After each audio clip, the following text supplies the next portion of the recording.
Hi, it's Sarah here from Thriving Solo, and today I want to talk about the best business structure for your solo practice. Now, please note that I'm not giving legal advice. I'm just pointing out what sort of things you need to consider when you're wanting to set up your solo practice and help you to sort of know what questions you might want to ask of other people that might be helping you to decide this.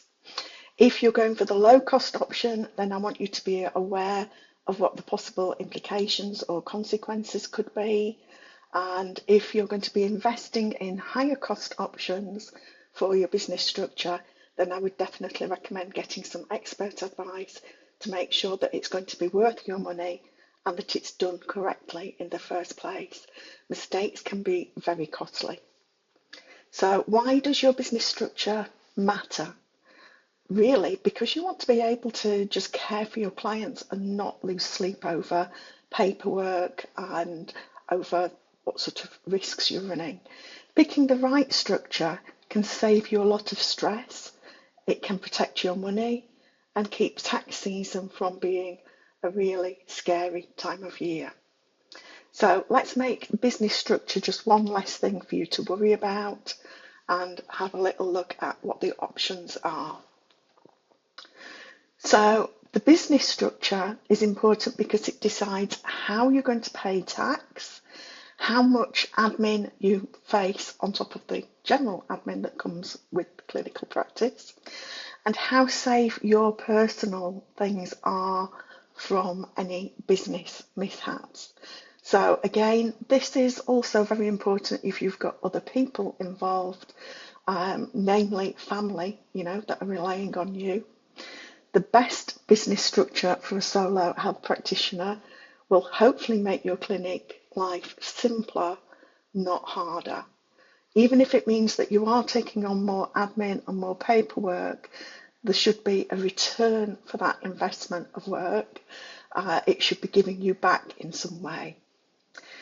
There are a few main options that are pretty similar depending on where you are. I'm in the UK, so I'm going to talk about the UK options, but they are very similar options in the US, and each one has got clear pros and cons.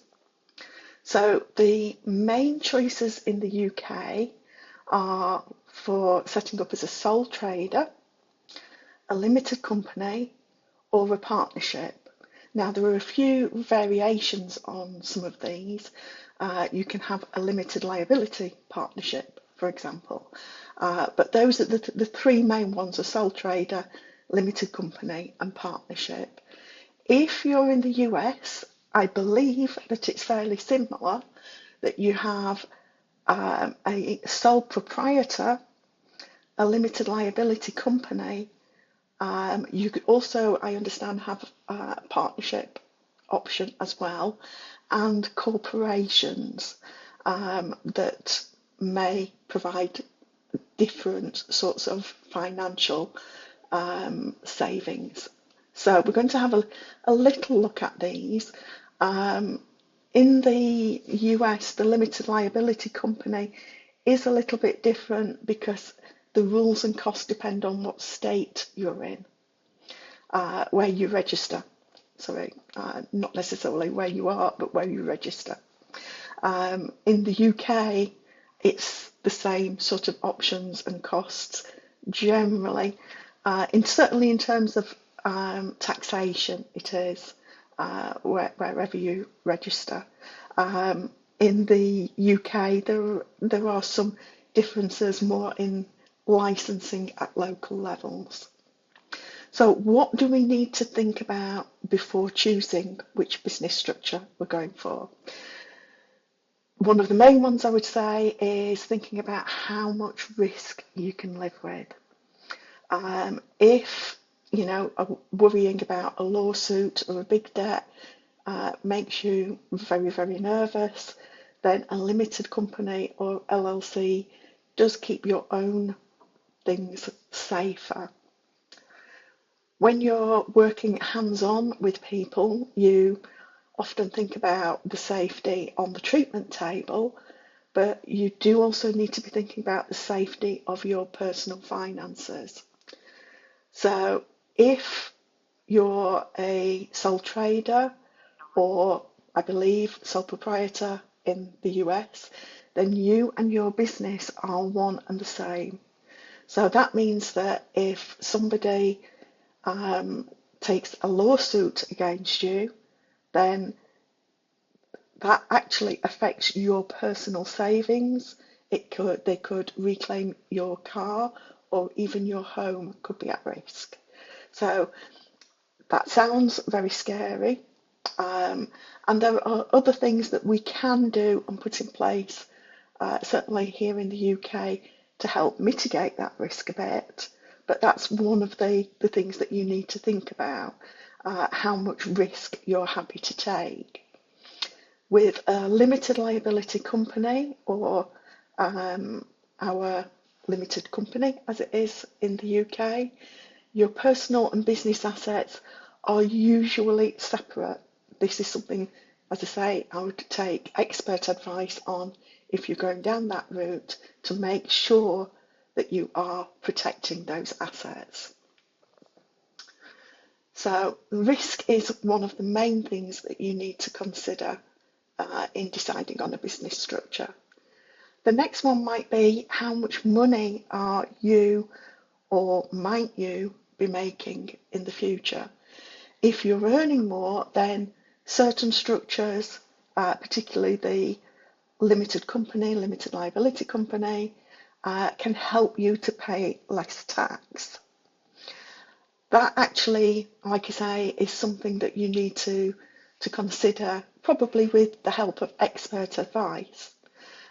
In terms of those finances, no matter what your income level, you are going to have to pay fees to register your company. Again, whether that's UK or US, you're going to need to pay some fees just to get set up in the first place. So be aware that there is an upfront cost to setting up a company. And also there will be annual filing fees. In the UK, there's corporation tax to pay. If you're earning more, certain structures, like I say, can help you pay less tax, but you also need to be aware that if you miss filings, it absolutely will cost you. So it's really critical that you have systems in place to make sure that you meet deadlines. Another way to think about the business structure is how much admin you're going to need to do, how much potentially extra admin. As I say, this is on top of your client admin that you would be doing. If you hate form fillings, then you might want to go the sole trader option. Admin will depend on how big a company you are, not only in terms of how big in terms of income, but also in terms of employees. If you have employees, if you yourself are an employee of the company, then you may need a payroll system in place. And you're also going to need to provide an annual report, whether that's annual accounts in the UK, an annual report, I believe, in the US, then that's something that you're going to need to pull together and submit. You may need to employ an accountant to help you do that. It's certainly something else that is worth bearing in mind when choosing which business structure you want to go for. A couple of items that are a little bit sort of separate to the ones that affect you. Do you want to be able to grow later? Some structures are easier to grow if you want to hire more employees, or hire any employees, or sell on your company later on. So it's worth having a think as well about where you see yourself in, say, 5 years' time. Does your professional body or insurer have any rules? That's something that's not really affected me in the past, not in terms of the business structure, but you should check if they require a certain setup. So some of the options that you need to think about are there.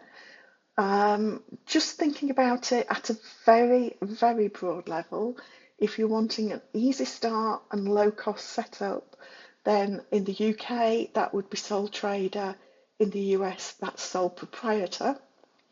If you're more worried about protecting your personal assets, then in the UK I'd have a little look into the limited company, in the US the LLC.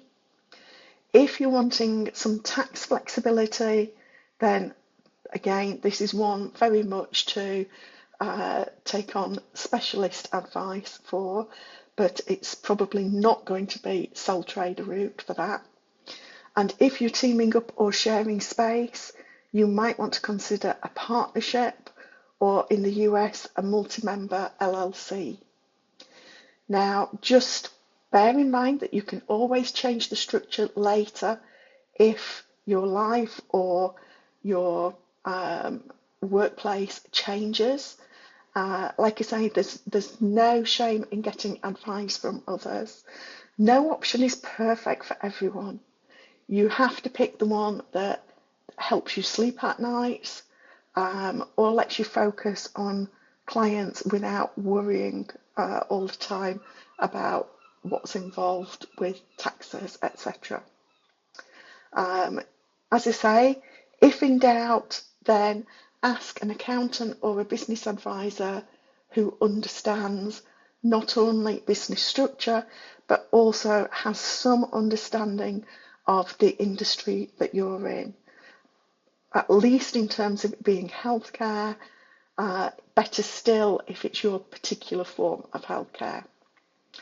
Your business is designed to help more people, and the best business structure for a solo health practitioner is one that gets the admin out of the way. So I would say try not to stress over legal jargon or tax forms. If the tax forms are worrying, then I would definitely look into employing an accountant to help you. So, make sure that you're getting what help you need for the type of business that you decide to go for. Over on my website, The Accidental Healthcare Business Owner, there's a link or two to help you take a look at the different structures, and links to help you get further advice if you need it. Like I say, this is not legal advice. This is just me letting you know upfront what sort of things to consider when choosing your business structure. If you would like, more detail on anything, then please drop me a comment below. That's all for today. I'll be back again soon.